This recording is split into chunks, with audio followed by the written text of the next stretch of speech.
Hello, and welcome back to Classic Mini Restoration with me, Mini Tom. So this is part 2 of the cylinder head sort of refurb, what if you want to call it that. As I mentioned in the last video, we're looking for the source of oil burning, and I think it could be a piston ring, could be a warm bore, or it could be a valve stem oil seal, or even the valve guide. The easiest and quickest way for me to check it is set the head off and have a good look at it. If it's not the head, then it's a bottom end rebuild. Like I mentioned in the last one, you could do this with a cylinder leakage tester. I haven't got one. They cost a fair bit of money. A gasket costs, in this case, free from Alex Hart, but about 25 quid for the kit, so cheapest way. Right, so a very quick rundown of a cylinder head and how it works. So obviously your pistons are here. They're pushing up, you've got 4 strokes, suck, squeeze, bang and blow. The suck part opens the inlet valve and it brings air and fuel in. It squeezes it, spark goes off, compresses it, and then blows it all out through the exhaust valve. That's a 4-stroke engine. They all work exactly the same way, nothing's really changed. Inlet, exhaust, obviously it's Siamese ports, so these two are controlled by this port here, that's your inlet. Same for this side, so you've got 2 inlet ports, 3 exhaust ports, so that's another Siamese port there for them exhausts. And these two have got their own, okay? Very simple stuff. Obviously you get your spark plugs at the top, these are just here. You can probably see that just turning there, that's your spark plug.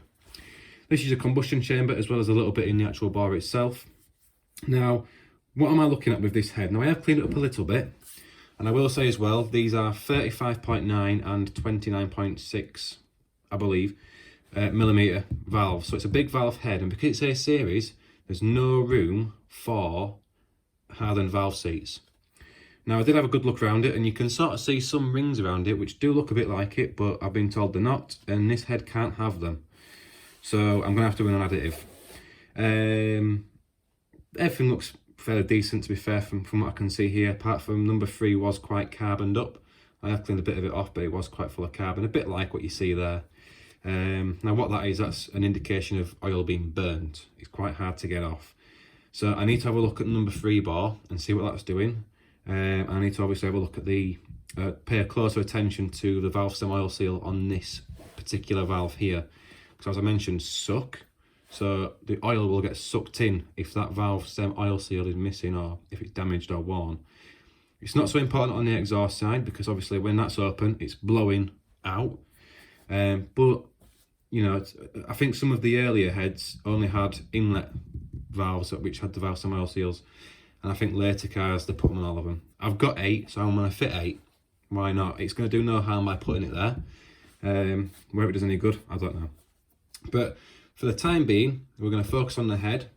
And what I'm going to do first, I'm going to put some brake cleaner in each of these combustion chambers, and just seeing if anything leaks past. Now you can do this with some light oil, a bit like WD-40 or AC-90. I'm fresh out of that, so I'm going to use some brake cleaner because it's a nice thin liquid. You can also use petrol, be wary, flammable. So I'm going to put some of that in each of these and just seeing if anything does let by on these valves. You'll see that by the levels dropping or by a bit of moisture in these. Now there's a bit of oil, it's just on the surface there, it's leaked out of the head. So we're going to do that first, and then we'll get all this cleaned up, get the gasket face cleaned up, check it for flatness. I'm hoping it's fairly flat, but if it's not, we'll get it skimmed. So we'll get on with that, and yeah. Right, so brake cleaner hopefully should soften up some of these deposits, making it a bit easier to clean up, and obviously I'll be able to see if anything's dripping in, and I'll have a look at that in a minute. While that's doing its thing, I'm going to have a look at the block, and we'll see what we can think of that one, what we can make of that one. Right, so the block itself then, what we're looking at, we're looking at the piston bars. The pistons all look fairly good. That one's a bit sooty on number 1, but not an issue. I don't think that's the cause of the oil burning. It could be, but the actual head looks fairly good, so we're not looking at that one too much. What we're looking at is there's no lip here, so you can get your fingernail like that. You can probably see where it's gone a bit black on the top there. That's the combustion chamber. So your compression ring doesn't actually meet the top here. It stops about here, and that's why that one's a different colour. You're making sure there's no lips. Use your fingernails to test them. That will indicate a warm bore. Now number 3, which is obviously the problem one, what we're looking for, there's a bit of a lip there, but nothing really catching my fingernail. It's going up. I think that's more the actual the soot, so to speak. The actual sealing face looks fairly good. Needs cleaning because there's a lot of old gasket on it. What you're also looking for is any damage to the bar itself. So you're looking for any scratches. You want to make sure that you can still see some crosshatch markings from when it's been honed. If you do find a scratch, just put your fingernail in it again and run your fingernail across it. I know there is a little scratch on there, but doing the fingernail test, it's not picking it up. So you're just checking your bars basically. Now the bars all feel to me to be in fairly good condition. I don't think there's anything wrong with the bars. That's not to say that there isn't, because obviously they could be ovaled, but feeling them, they feel okay. Right, so with a combination of a plastic scraper and a very, very, very light small wire brush, I've got it cleaned up. I've got most of the gasket surface off, and then I've given it a right good clean with some brake cleaner and some rags. Gone right through it. I've cleaned out all of the water passages as well with a screwdriver. Just giving them a good clearing out and good raking out. Done nothing with the bars yet, but I have protected them with some tack rags, because I thought, well, if it's going to get anywhere, it's going to get in the bars. I want something to stick to pull it out with, so I use some tack rags. So it's caught the most of it.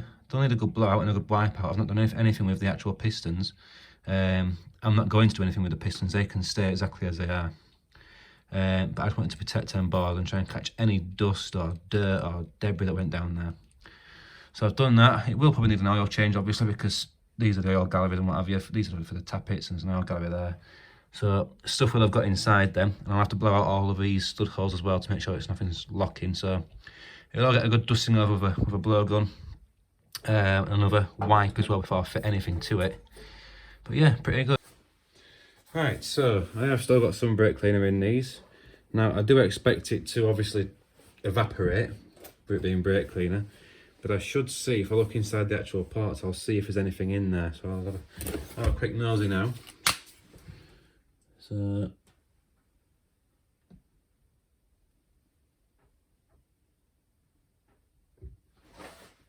right, okay, so there's nothing that I can see that's actually leaked through the valves, so that will just be evaporation that's taken place.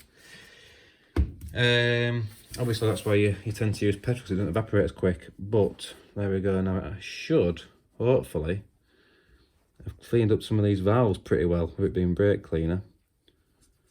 It should clean them up a bit easier, but right, that's my next job. I want to put you on a time lapse. I'm going to give the chambers a good wire wheeling out, and we'll scrape off all this gasket as well. Horrible gasket, I don't know what it is, but anyway, there we go. Right, so that's got fairly clean now. Next thing I'm going to do, I'm just going to put my screwdriver on each of these waterways just to clear them out a little bit. Give it a little twist in there, get any gunk out of there that's stuck in them.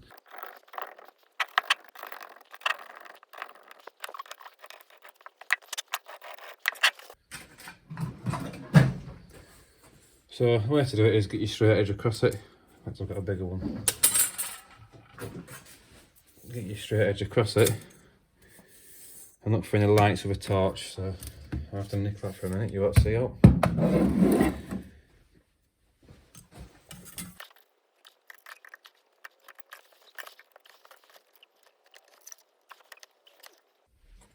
Yeah, seems alright. Pretty good. Right, so my head's nice and flat. Next thing is to whip out the valves. For that you will need valve spring compressor. And I'm going to take that exhaust out first. What I'm going to do as well, I'm just going to write on the bottom of them where they've come from with a Sharpie, that way we don't get lost.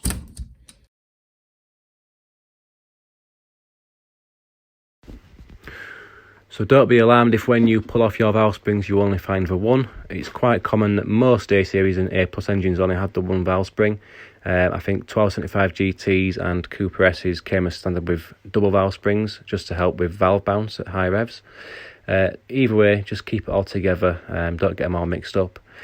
What I'm also doing just there, you can see now, I'm just checking for any side-by-side movement in the valve stem to the valve guide. That indicates any wear.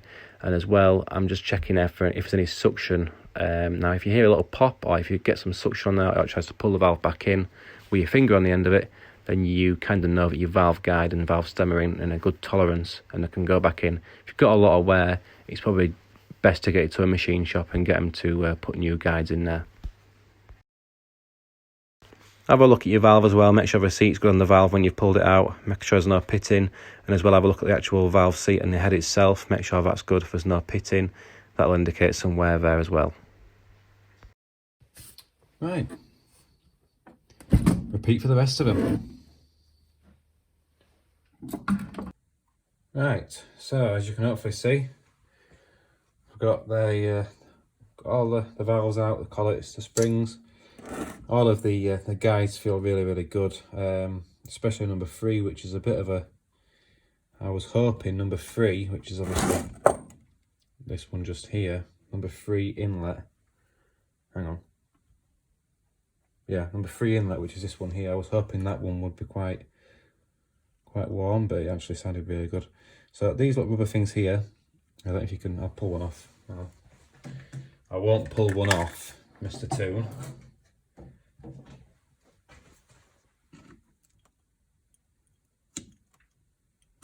So these are your valve stem oil seals. Obviously you get your guide there, and I think there's a little washer there which is just to seat your springs on. These are what I'm changing. These are what I'm kind of hoping has sort of failed. As of right now, I don't think that is the case, but we shall carry on because it's got to go back together, so we'll put the new ones in. There's another thing you need to look for as well on cylinder heads, especially A series cylinder heads, and that is for any cracks. So of course you can get a cracked head, you can get a warped head, not as common on a cast iron head, can happen, but cast iron heads, it's normally cracks that you're looking for. They normally crack either here, because obviously you can see how thin that is, or you can get a crack here in the actual mating surface, and all you can do with that is really just inspect it, see if you can see anything once it's all cleaned up. And this one, as I would imagine, it's looking really good. It wasn't a head gasket failure where I've taken the head off, as I've mentioned. It was purely to check to see if anything was amiss with any oil getting into the engine itself while it's running.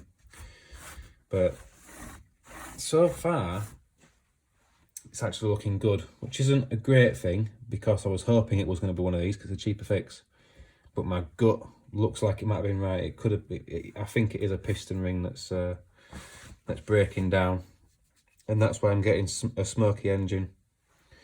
But there we go. Now in terms of valve seats, well, let me just flip this up here so you can see a bit better. Obviously you got a valve seat on your valve, and that's going to marry up with the seat here. Now what you don't want to see is pitting, because if it's pitted, in essence you need to get new valve seats cut. You can lap and lap and lap as much as you want, you might get it out, but really you want to be getting some new valve seats cut.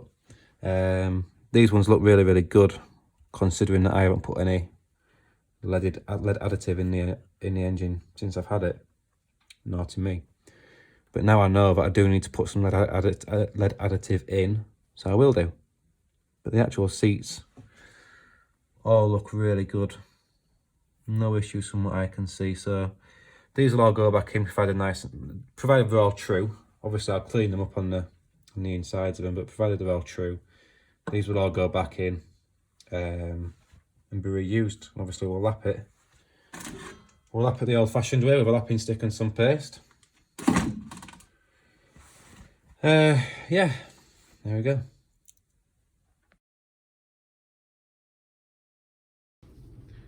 Right, so as I've mentioned, my first job, I need to get this this heater valve off because I want to clean up behind it and fit my new one when it turns up. And it's a 3/8.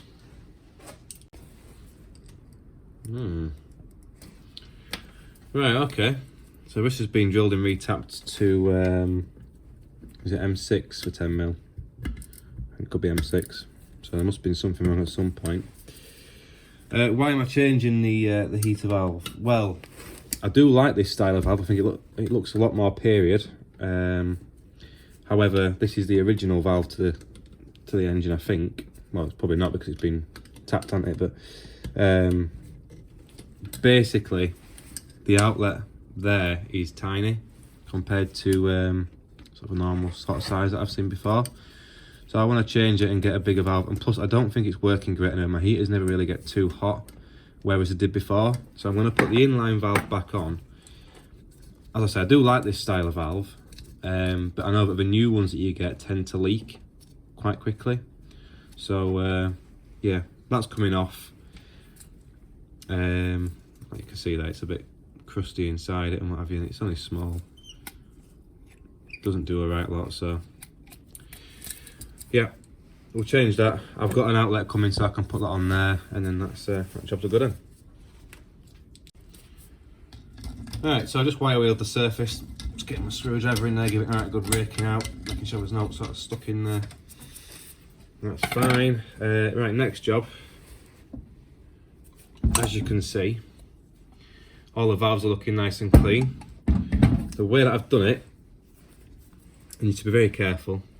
I've put some masking tape around the stem, put it in my chuck of my drill, but not, rather than sort of clamping right down on it, I've sort of tightened it and then just one click. So I mean, you can see there just how easy that'll turn. But the sort of the masking tape will kind of keep it in there. So that's how I've done that. So I've span them up, used a wire brush and then a little bit of emery tape, followed by some where was it? I think it was 320 or 400 grit, might have been 400 grit, just to sort of get the surface nice and polished. As I've mentioned, I have already lapped quite a lot of these valves in now. See if I can stand this up somehow. So I've already lapped these valves. It's not going to stand up.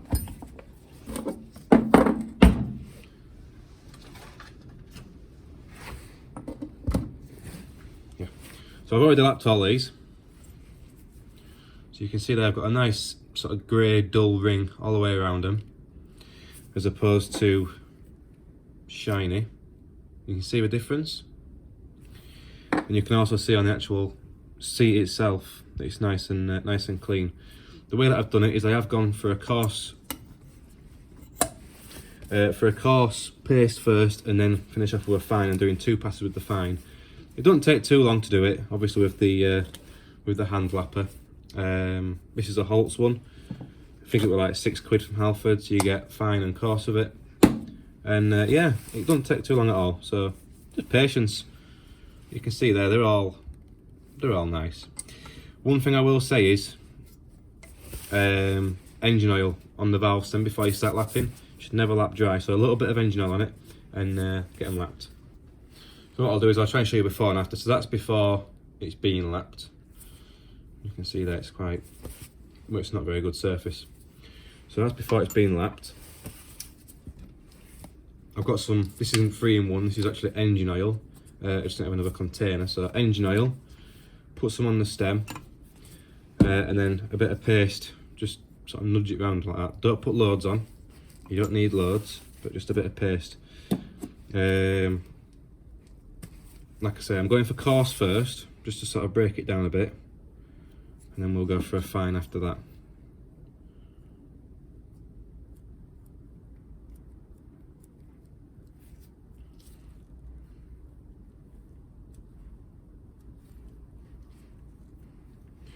So it can take a few passes of doing it, but it's like anything, just be patient. And the cleaner your valves are as well, the easier your suction couples stick to it.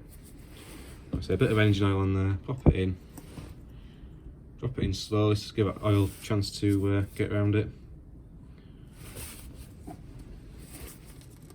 Whack your shucker on, and what you want to do is turn it like you're going to start a fire, and just keep popping it up now and again. Just lift it up and pop it, and that'll just spread it all out. So you can hear that.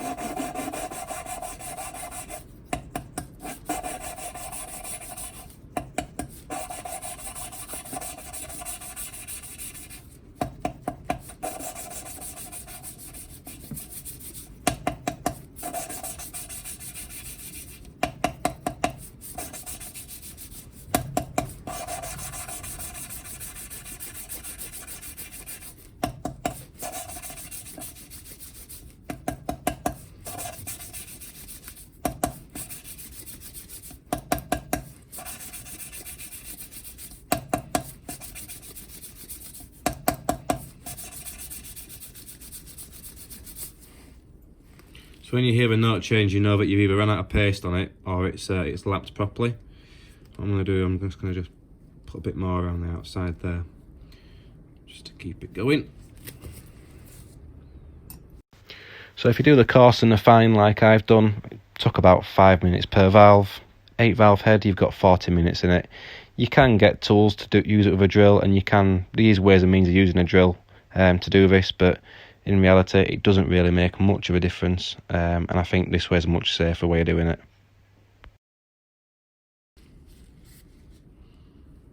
So hopefully you can see that as a nice dull grey ring all the way around, nice and even.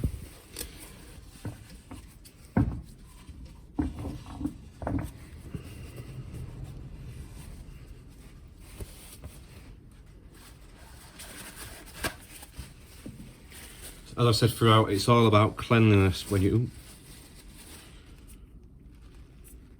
it's all about cleanliness when you're doing this sort of work. It all just needs to be nice and clean.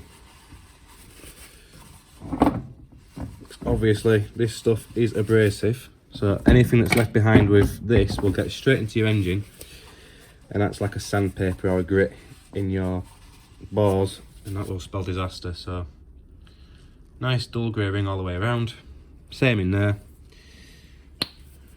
Pop that off, we're nice and clean. What I'll do is I'll just put a bit of oil on it just to help it when it goes in. You can see there how good that guide is.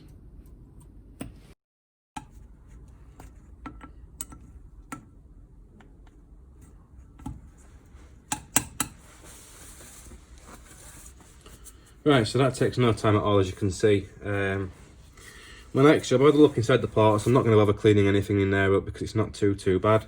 My next job that I want to do is to get obviously the valve stem oil seals put on. I want to put them on all 8, clean up the valve springs, fit them back in, and then what I'll do is I'll just put some brake cleaner in each of these once I've done it, just to make sure that they are sealing properly. They should be, but there we go. I've also got spark plugs to clean up as well, but we'll sort that out off camera. A little bit of oil just on the actual guide itself. Again, engine oil, just to help push them on nicely. Only a little bit. Make sure your valve pops back through. Push it all the way down, and that's that one on. Simple as that. I was hoping, like I say, that these was the cause of the leak, or the burning of oil, but I don't think that's going to be the case. So either way, I know what they've been done. I know that I need to put some additive in my fuel as well, which is not a bad thing.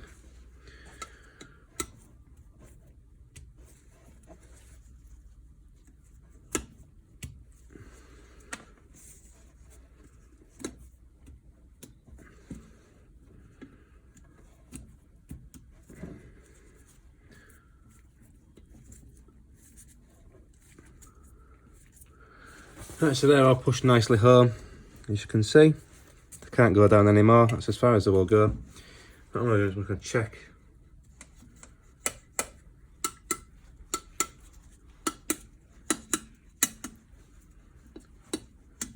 Something I didn't mention as well in my last video when you're sort of checking heads, and I've got to say it. If your valve comes out and it gets sort of stuck and you have to really pull it out, you've probably got a bent valve stem or a worn guide.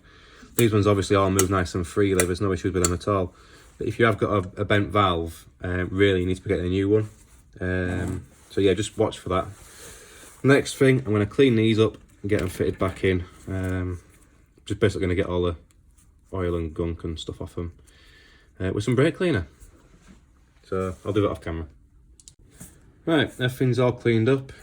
Refitted exactly the same as taking them off. Just make sure you're getting them all on properly. Make sure everything's nice and clean. Clamp it up as best you can.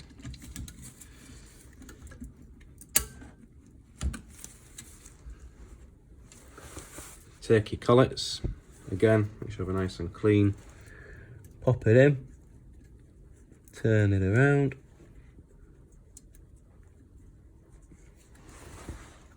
Put the other collet in. can loosen it off a little bit.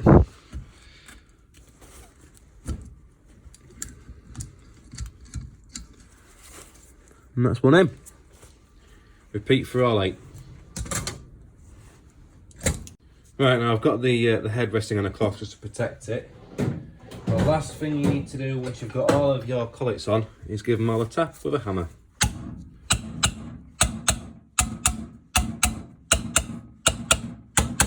And that just makes sure that your collets are all nicely seated, there's nothing sort of popping off at you. And we're all good. So the head technically is now rebuilt.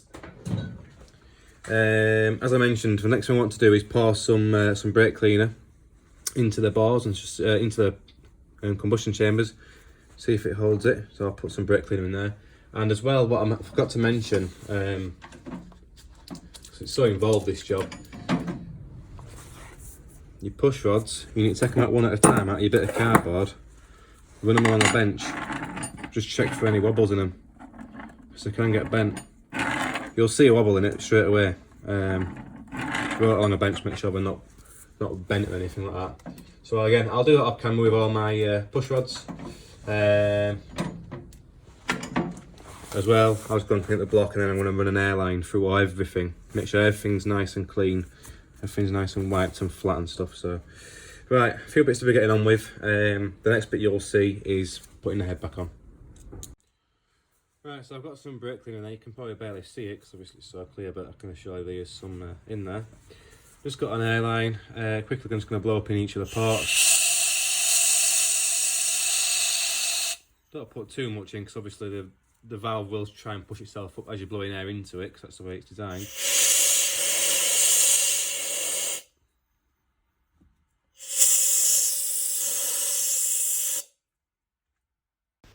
Right, well, if you've made it this far, thank you very much for sticking with me, and please do like, please do subscribe if you haven't done already. As I've mentioned before, these videos are aimed at absolute amateurs to do this sort of task, so I hope it's helped somebody out there. If you would have done something differently than me, or if you've seen something that I've done wrong or whatever, just stick it in the comments, let me know. I'll see you on the next one when we actually fit this. Cheers.